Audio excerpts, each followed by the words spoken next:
Fala aí, Dev, beleza? Como que você está? Espero que esteja bem.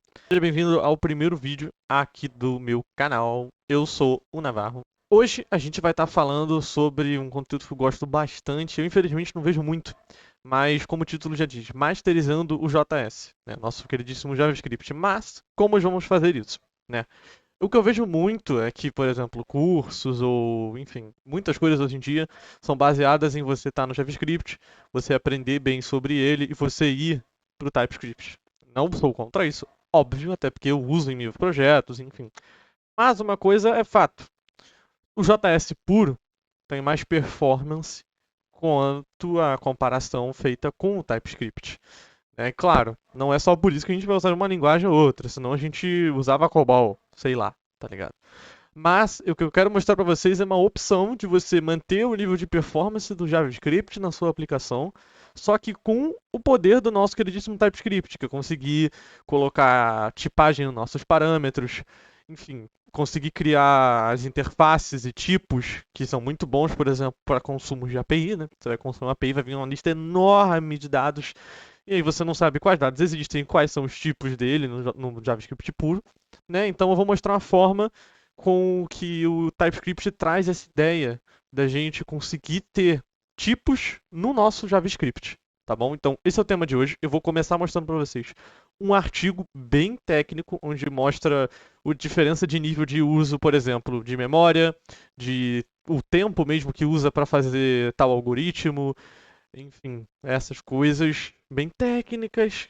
Vou mostrar para vocês diretamente em um artigo e, claro, vou passar a referência dele para vocês, vai estar no link na descrição, diretamente do Reddit. Tem uma discussão sobre o artigo, então é bom ver. Tem gráficos, ele tem bastante texto falando sobre o tipo de análise que faz, por que tais análises acontecem, enfim. E claro, não é uma coisa só JS contra TypeScript, tem milhões de linguagens. C, C Sharp, C++, Rush, JavaScript, TypeScript, PHP, então enfim, vocês vão ver muita coisa. Mas esse é o foco do vídeo, eu vou inicialmente mostrar isso para vocês, depois a gente vai pro código para mostrar algumas coisas que são feitas. Vamos lá. Inicialmente, pessoal, já estamos aqui com o nosso queridíssimo artigo. Olha só, energia e eficiência quanto às linguagens de programação, ok? Claro, não vou estar focando aqui nos textos em si, né? Eu vou estar deixando ele na descrição, ok? É uma discussão aqui no Reddit, como vocês podem ver, tá bom? Aqui tem o link direto para o artigo, mas eu vou estar indo para o nosso foco, que é mostrar a diferença de tempo de execução, uso de memória, uso de processador entre o nosso JavaScript e o TypeScript, que é o foco do vídeo, tá bom? Então, vamos pular toda essa parte, realmente, quem quiser ler, vai estar tudo na descrição, ok? Mas vamos diretamente para esta parte que é importante para nós, inicialmente, que são as tabelas, tá bom? Então, inicialmente, a gente está falando aqui, ó, resultados para árvores binárias, o Funcheck Redux e FASTA, ok? São alguns tipos de, basicamente, algoritmos e tal. Então, primeiramente, aqui na nossa árvore binária, vocês podem ver o JavaScript e o TypeScript bem próximos. É um exemplo onde não há muita diferença. Mas, por exemplo, em gasto energético, em JavaScript temos 312.14, enquanto TypeScript 315.10. E aqui o nosso queridíssimo tempo de execução, temos aqui 21.349 para JavaScript e 21.686 para TypeScript. Em ratio, temos o mesmo número, 0.015, e em memória, até mesmo JavaScript tem um a mais, é 916 contra 915 megabytes. Agora vamos para o Funcheck Redux, que já tem uma boa diferença. Como vocês podem ver, o JavaScript ele fica em 413.90 de gasto energético, mas o TypeScript está em 6.898,48. Tempo de execução, o JavaScript encontra-se em 33.663, enquanto o TypeScript vem com 516.541, que já é uma diferença bem considerável. Em ratio, vemos com 0.012 no JavaScript e o TypeScript 0.013. E novamente, em megabytes não temos muita diferença. Isso é uma coisa que a gente se percebe até agora um padrão. Aqui para o FASTA, novamente, JavaScript e TypeScript não estão tão distantes. Em energia, o JavaScript vem com 6484 e o TypeScript 8272. Temos aqui o JavaScript com 5098 para tempo de execução e TypeScript 6909. Novamente, ratio, o JavaScript veio um pouco maior pela primeira vez, 0.013, enquanto o TypeScript está com 0.012. E aqui ele JavaScript deitou e rolou em cima do TypeScript em questão de gasto de memória, veio com 30 megabytes, enquanto o TypeScript 271. Aqui abaixo a gente tem alguns gráficos, ok, onde eles mostram energia e o tempo para árvore binária, o Funcheck Redux e o FASTA, tá bom? Isso aqui eu vou deixar para vocês analisarem, se vocês quiserem, no próprio artigo, mas é basicamente esses dados que nós temos aqui, tá bom? Sendo mostrados. E, novamente, deixa eu até aproximar para pegar alguma tabela específica. Vocês podem ver que tem várias linguagens, como eu falei, C, C++, Rush, Swift, Ada, Ocam, Chapel, Lisp, Java, Fortran, Go. Então, não é um artigo focado, como eu falei, em dizer JavaScript como do TypeScript. Ele analisa várias linguagens.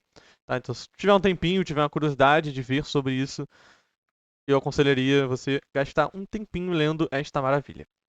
E aqui nós temos mais uma tabelinha, olha só, tabela número 4. Normalize Global Results for Energy, Time and Memory. Tá? Então, são resultados globais normalizados em questão de energia, tempo e memória. Tá? Então, em energia, nós vemos o nosso queridíssimo JavaScript em 4,45, enquanto o TypeScript vem em 21,50. Então, aqui a gente já vê uma diferença bem expressiva de energia, cerca de 4, 5 vezes mais. Tá? O JavaScript em tempo de execução, 6,52. E olha o TypeScript, 46,20. Quase 10 vezes de diferença. Tá? E em questão de memória, normalmente não tem muita diferença, de 4,59 para 4,69. Mas, claro, TypeScript ainda vem sendo um pouco maior nesse quesito. Tá bom? Aqui ele faz uma tabela de Pareto Optimal Sets for Different Combinations of Objectives. Então ele mostra, tipo, poxa, qual o seu objetivo? Ter tempo e memória? Ter energia e tempo? Ter energia e memória? Ou ter energia, tempo e memória? Ele mostra algumas combinações, vamos dizer assim. Tá? Mais para baixo temos bastante mais texto, mas por aqui acabou. Tá, então, claro, quem quiser ler, por favor, gasta um tempo lendo esse artigo. Eu já li ele há um bom tempo atrás. E, assim, ele explica muito bem, tipo, trabalhos relacionados. Tem referências das pessoas que fizeram lá no topo. Posso mostrar aqui pra vocês, olha só. Rui Pereira, Marco Couto, Francisco Ribeiro, Jacome Cunha, João Paulo Fernandes e João Saraiva. Então, temos referência de pessoas, temos como entrar em contato, temos, por exemplo, como ver o que elas fazem hoje em dia. Tá? Mas aqui tem muitos tópicos importantes. Então a gente fala um pouquinho sobre a abstração disso aqui. Temos a introdução do nosso queridíssimo artigo, olha só. Mensurando a energia em software, que é uma coisa muito importante para vocês entenderem também o gasto de cada coisa. Não vou entrar muito a fundo, porque não é o foco do vídeo, mas recomendo para quem quiser ler. Tá? Principalmente esse tópico, então, enfim, vai falando bastante, olha só, questão de benchmark. Então é um artigo que vale muitíssimo a pena. Tá, novamente, eu vou estar deixando o link dele para referência na descrição. Vai estar a discussão aqui no Reddit, então vocês podem ver um pouquinho da discussão e aqui diretamente o artigo. No mais, essa é a parte do artigo, para eu mostrar para vocês o porquê que você pode querer ver como ter um pouquinho do TypeScript no JavaScript. Claro, relembrando sempre, é caso de uso. Tudo é caso de uso. Se fosse somente performance, todo mundo fazia todo o código em COBOL. Ou em linguagem lá, a gente vai escrever 00001 e bind para escrever uma letra. Se fosse assim, só performance, a gente faria isso, mas não é o caso. TypeScript tem suas vantagens nativas contra o JavaScript, que é legibilidade do código, entendimento do código. Você tem maior escalabilidade, claro, porque você sabe com quais tipos de entidade você está trabalhando. Então, tenham essa compreensão. Mas fechando essa parte do artigo, vamos direto pro código. Vou mostrar para vocês umas funcionalidades muito da hora do JavaScript, para ele ficar mais próximo do TypeScript. Então vamos lá. Bom, pessoal, já estamos no nosso queridíssimo Visual Studio Code. Beleza, então, sem muita enrolação, vamos lá. Vou estar criando aqui primeiramente o arquivo, masterizando, JS. Então, vamos começar pelo seguinte. Como que a gente consegue fazer com que o JavaScript tenha, digamos assim, pelo menos a checagem de tipo do TypeScript? Temos uma annotation, que ela é a seguinte, barra, arroba, passamento, claro, arroba tscheck. Como vocês podem ver, que é literalmente checagem do TypeScript. Ele serve literalmente para checar se os tipos estão de acordo. Então vamos para, primeiramente, um exemplo simples, para vocês verem ele funcionando. Eu vou criar para vocês aqui, primeiramente, uma função padrão de soma, onde eu recebo o número 1 e o número 2. Claro, a gente retorna a soma deles dois. Como vocês podem ver na minha ideia, por exemplo, tenho aqui 3 pontinhos já embaixo dos números, onde está falando o parâmetro N1 implicitamente tem um tipo N, mas é melhor que a gente tipe isso daqui e infira né, um tipo para uma melhor utilização. Então, o que já vai acontecer? Né? Poxa, você está colocando test check, mas isso aqui está como N. Ah, você vai vir aqui e vai pôr string, o número? Claro que não. Estamos vendo aqui que nem funciona. Type annotations só podem ser usadas em arquivos TypeScript. Tá vendo? Então você me pergunta, poxa, mas como é que a gente vai colocar tipos então? JSDocs, beleza? Como que funciona JSDocs? Coloca uma barra, dois desses sinal que eu nunca lembro o nome, mas acho que é asterisco, e dá um Enter. Automaticamente ele já cria a estrutura para você. Então aqui a gente tem o parâmetro N1, que é o que a gente tem aqui, e aqui dentro a gente coloca o tipo, nesse caso, number. Parâmetro N2, novamente, number. E o que ele vai retornar? A gente sabe que é um number. Essa seção de cima serve para você descrever, então você pode pôr @description e ó, soma dos números. Show? Temos um tipo aqui. Se a gente vier aqui, ó, number e number. Se a gente colocar o mouse sobre a função, a gente tem aqui, ó, a annotation que a gente fez. Description, soma dos números. Parâmetro N1, parâmetro N2 e retorna o número. Olha que incrível. Temos um pouquinho do TypeScript aqui.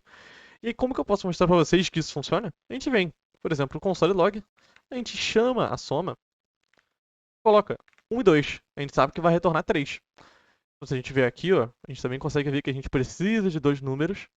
E vamos lá. Eu quero colocar uma string. A mágica acontecendo, tá vendo?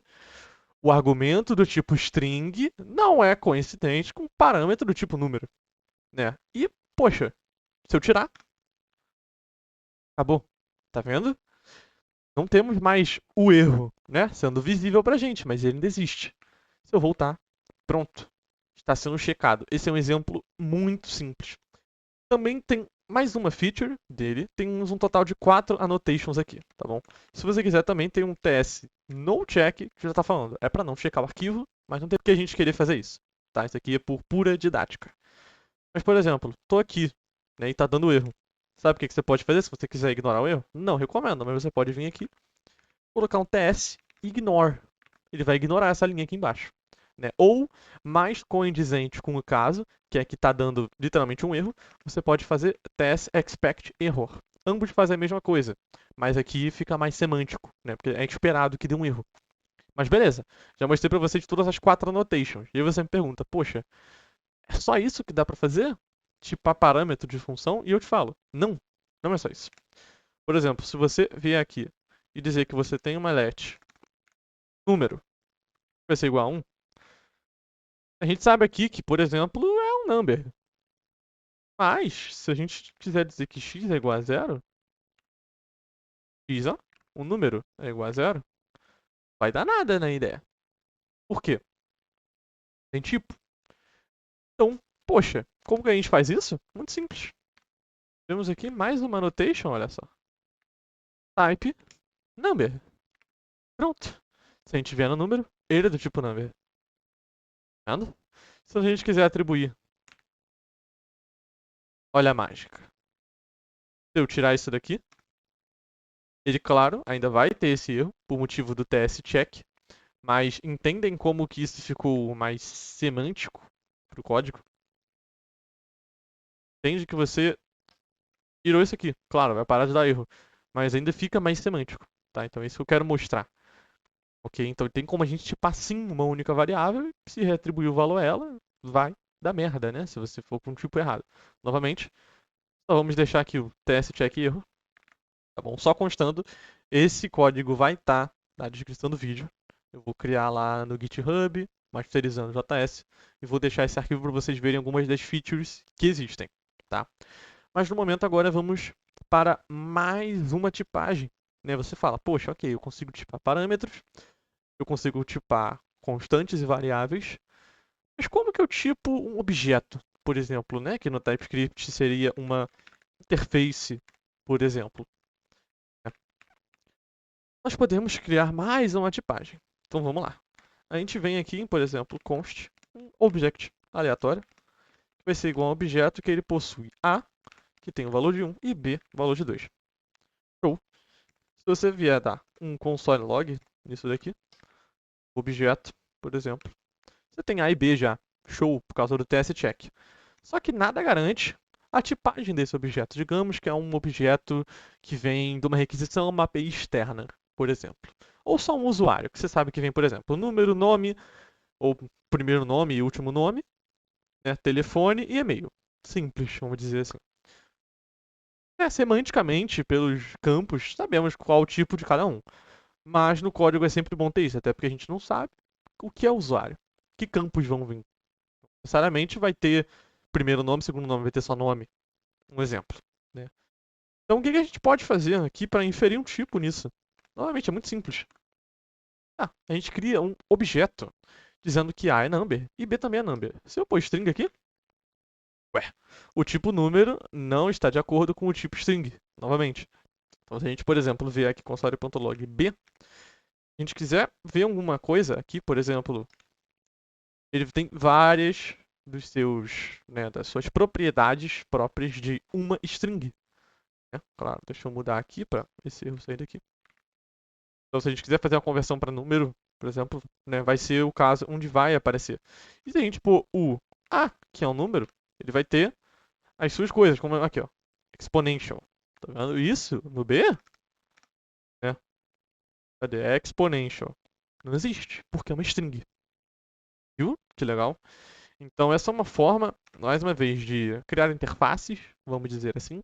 Aqui seria uma forma de você dar um tipo a uma variável ou alguma constante. Aqui é uma forma de ignorar o erro, o que não é muito bom, né? Mas existe. Claro, aqui por pura didática, eu vou pôr aqui o ignore. Beleza. Para a gente poder ver que também funciona desse jeito. E aqui é uma forma da gente fazer parâmetros a nossas funções. E mais um disclaimer que eu quero dar. Essa função é essa função que eu digo é esta parte do código onde vocês estão vendo as annotations de uma função. Isso existe em, acho que, não sei se toda a linguagem, mas imagino que em muitas. Eu já vi em PHP, eu já vi em Rust, eu já vi em JavaScript.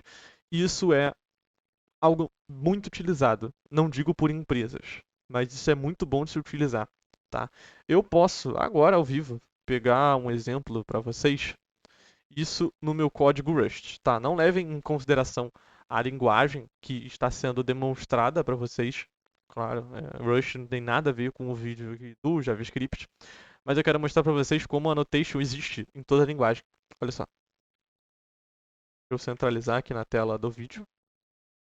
Olha só, como que todos existem annotation aqui é um pouquinho diferente. Mas se você ver aqui, olha só. Auth mirror. Essa função checa se o usuário está autenticado. Parâmetros, ID, requisição, pathname, o que retorna, erros que podem dar, exemplos de código. Isso no Rust é bem legal e tem como a gente testar se esse exemplo de código funciona. Então, vejam que isso existe. Não é algo só do JavaScript. É algo que existe em outras linguagens.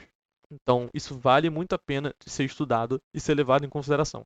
Não só se você está fazendo, por exemplo, uma função com JS puro, mas também com TypeScript. Eu também posso pegar um exemplo para vocês aqui agora de TypeScript utilizando essa annotation na função.